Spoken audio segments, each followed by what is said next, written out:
The day AJ died, prosecutors say he was forced to take a 20-minute cold shower and was beaten with the shower head.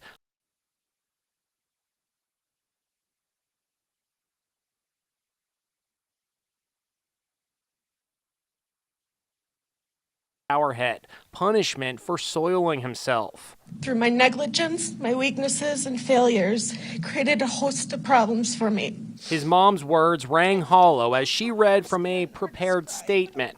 Prosecutors say her tears were all for herself. She was sentenced to 35 years with no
with no chance of parole.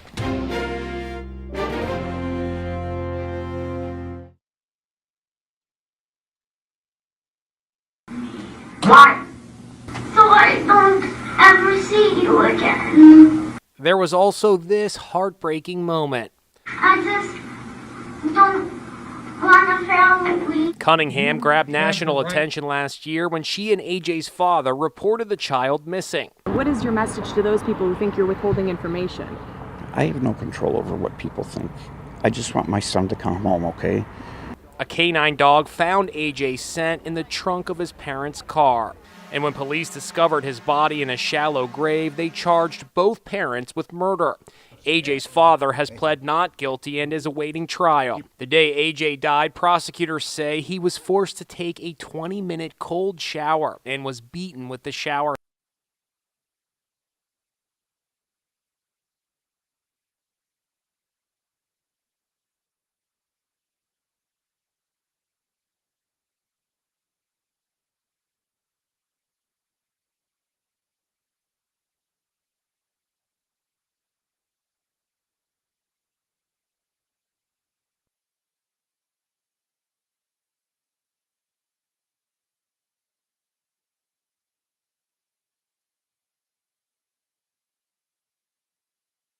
First at 6, a very unusual call for help to 911. A little boy picked up the phone after his mom made a decision that could have put him and his younger brothers in danger. 7 Action News reporter New Prakash has our top story from Monroe. Hello? Hello? Hello? This is 911. Can I help you? That adorable voice calling 911 Monday afternoon is that of a 6-year-old boy in Monroe. What's going on? It's my mother, baby. Police say that little boy called after he was left in his mom's car with his younger brothers, ages 4 and 2. They had all been with mom inside the Dorsch Memorial Library, but when the 2 younger kids were being disruptive, Mom then escorted all 3 children out to the vehicle and left them in the vehicle, then returning back inside the library and continued her work on the computer. Police say the boy's mother left them in the car, which was parked in front of the library. The car doors were unlocked and the windows rolled down. At the time, it was just 30 degrees outside. Listen to the 6-year-old try hard to give the dispatcher a location. Where are you at? At the library. What library are you at? It's broken a D. Do you know what street it's on? Oh. How old are you? 6. After that little boy called 911, a witness in the library called too. She told police the kids may have been alone in that car for 10 minutes. When the cops got there, they found the kids to be okay and in good spirits. When they found Mom, she said the kids were alone for 2 to 3 minutes. She indicated that to us too. She's a single mom trying to do the best that she can with these 3 children. Police say the kids did go home with Mom, and even though she may have felt overwhelmed that day, she may be charged with child abuse. As for her 6-year-old little boy, he really impressed the cops with his very grown-up decision. I think it's pretty brave. It's very unusual that a 6-year-old has enough sense to understand that there's an issue or a problem and pick up the phone and actually make that call. In Monroe, Anu Prakash, 7 Action News.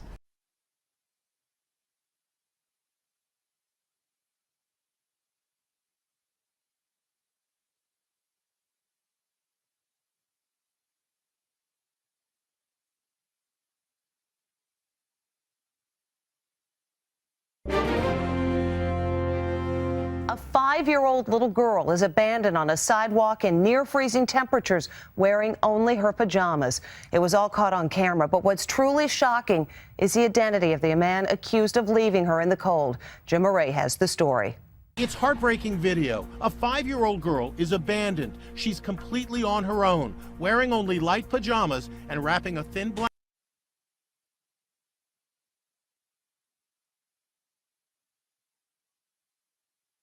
blanket around her shoulders. What makes it all the more shocking is that the man who left little Aislinn Weaver all alone is her own father. This is where Aislinn was left. She had some fleece blankets and made a makeshift bed and even fell asleep for a time. She was left here just after 5 in the morning, and it was only 38 degrees. It happened at a college campus in Ogden, Utah. She says her dad told her he was going to look for a dog and not to follow. He gives her his sweatshirt and then walks away to get on a bus. There she is all alone. You can see her covering herself with the blanket as she settles in for the night.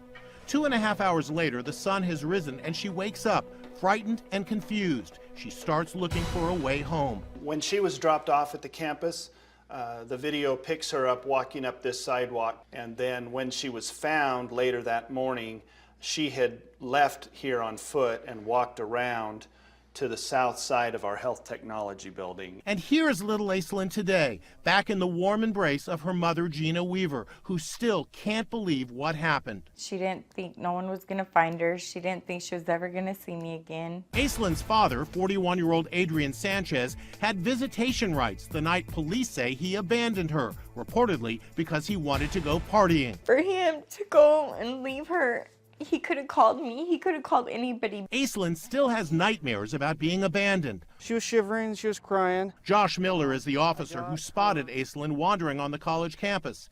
He stopped by with a little present to cheer her up. You're happy and that you're home with your mom again. Hopefully, she'll never have to experience a night like this ever again. The father's been arrested and taken into custody not too far from where cops say he abandoned his little girl. He has been charged with child abandonment.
A precious 2-year-old boy getting the comfort he needs, not from his mother, but by a cop. What happened to Mom? Police say she crashed into a fire hydrant, then fled, leaving her child behind. The mom did a monstrous thing in abandoning her child. Look how she abandoned the helpless little guy. He was trapped in her car with a geyser of water shooting into the air, but she took off anyway. When cops arrived on the scene, they looked inside the vehicle. I just hear her yell to me, "There's a baby back here." Just a little 2-year-old, tiny little guy crying in the back seat. Watch Officer John Neil Cook. He offers the boy his bottle, and when the tiny hands reach out for comfort, Cook takes him. A hug follows, and then soothing pats on the back. Cops say they finally found the mom, 27-year-old Elizabeth Robles, 2 hours after the crash. She had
She had fled to her home just a few miles away.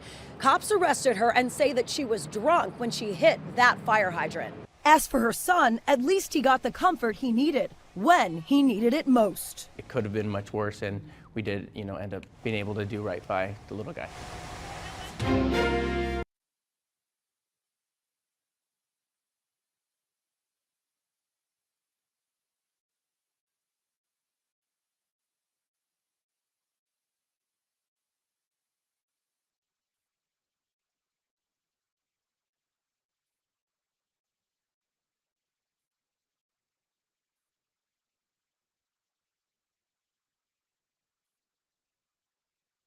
In a year when police officers have faced a lot of criticism, these officers came to the rescue. Please hurry! Please hurry! When police in Florida responded to a possible drowning situation, it seemed like it was too late. The 3-year-old girl pulled from the backyard pool looked blue and she wasn't breathing. No! Pensacola police officers worked together to try to revive the child. One pats her on the back while the other prepares a defibrillator. Then they see signs of life. She's moving. Tell them we got a pulse. 185, we got a pulse. Come on. But the job wasn't done. They still had to try to get the water out of her lungs. Oh, okay, baby. Okay. Okay. Breathe for me. Breathe for me. Come on, baby. The officers worked on the child until an ambulance could come take her to a hospital. But police say the child has made a full recovery. Hey, what's going on with the baby? A Michigan family called for help after their 3-week-old baby stopped breathing. The infant was choking, and Officer Cameron Masajewski arrived just in time.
In time, he started performing back blows as the child's mother was panicking. Yes, there you go. Okay. He's crying. Okay. He's crying. Hey, it's okay, he's crying. When the baby started crying, they knew everything was going to be all right. Despite the chaotic scene, this cop kept his cool. I attribute all that to all the training that I've received. If I start freaking out, or if I can't handle myself or maintain my cool, then that just escalates everything for the family. Is anybody in there? Who's in there? Who's in there? When a police officer came upon an overturned car on fire with the driver inside, he knew he had to act quickly. Officer Feng Lai's body camera captured the whole scary encounter in Davis, California. Come out this way, ma'am. Ma'am, come out this way. When he sees the woman, he calls for her to get out. Get out right now. Hurry. Get out. When Lai was able to get a hold of her, he grabbed the woman by her wrists and dragged her to safety. No one was seriously injured. Body cameras show how officers saved a man from a burning house in California. It gets super bad, super bad. When they arrived on scene in Grass Valley, cops were told a person was trapped inside and the fire was spreading. Officers started calling out to the man from the outside. Police department, anyone in here? Hurry! But no response. The smoke was too thick inside for cops to see anything. An officer decided to go around to another door of the house.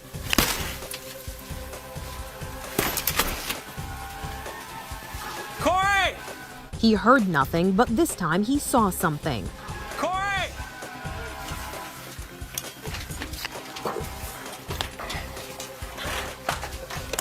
I got him! Go get the medics! The man was unconscious because of smoke exposure. He was treated at a local hospital and recovered. You have a jack? When cops in Mesa, Arizona responded to help a man trapped under his car, they knew time was of the essence. Devin Haycock says the jack collapsed while he was fixing his wife's car in their driveway. The car sitting there crushing my chest. I had just enough room to get small little breaths. Without a jack, the officers used all of their force to lift the car up just enough so Devin could roll out from under it. It was the first time for both of us to be in anything like that, so we just knew we had to act fast and basically solve this problem. Pull him out! Pull him out! Their effort paid off and Devin was able to escape. And his wife set a new ground rule. I told him he's not allowed to get underneath the car ever again. Never again. I'll be out with the mouse stack on the tracks trying to get him out. Go on, can you get up? A police officer in California had only seconds to save a man from an oncoming train after his wheelchair got stuck in the tracks. Body cam from Lodi police officer Erica Orea shows her arriving at the scene and running from her patrol car. She asks him if he can get up, but with the train approaching fast, Get up! the officer pulled him from the wheelchair out of the train's path. They both fell to the ground just as the train came barreling through. They were both safe, but she called for an ambulance to treat the man for minor leg injuries. This is Inside Edition Digital.